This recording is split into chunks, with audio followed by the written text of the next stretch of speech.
Highlights from the first of 4 Bennetts BSB races here at Donington Park saw Scott Redding starting on pole position and getting a textbook launch down towards the first corner. He was closely followed, though, by the number 11 of Rory Skinner, who was up into second place very briefly, but then Carl Ryde was back through later on. Tommy Bridewell makes some good moves on Christian Iden down in towards the old hairpin. Sadly, we lost Charlie Nesbitt, a classic front-ender down at the Melbourne Loop, brought his race to a premature conclusion.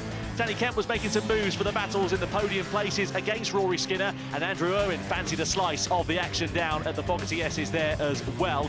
Brad Ray, although he was up in the sharp end relatively at the front of the race, sadly he would drop back in the latter stages of it to be classified in 9th position. This is Danny Kemp, meanwhile, making a move for the podium places. The final podium place against Rory Skinner on board that Cheshire Mouldings Ducati. Owen and Brad Ray kicking a watching brief on proceedings going into there on that occasion. Big moment for Leon Haslam, saw him running wide and allowed Tommy Bridewell to go through at the final corner of Goddard's. And then we saw Billy McConnell's race coming to an early end with a technical problem on board the Fairburn Honda.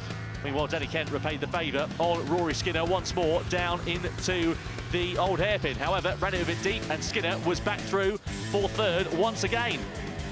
Wouldn't be long, though, before we saw those two continuing to tussle as moves took place earlier on. As I said, Brad Ray then began to drop back. He came under fire from Leon Haslam at the final corner, which left him vulnerable to the two AJN Steelstock Kawasaki's. But this was the defining moment in the race for John McPhee. Coolant coming out of the back of his bike onto the rear tyre, sent him out of the race. Fluid on the track brought out the red flag and made it a premature conclusion. The upshot is it was Scott Redding who claimed his second victory of the season here at Donington Park.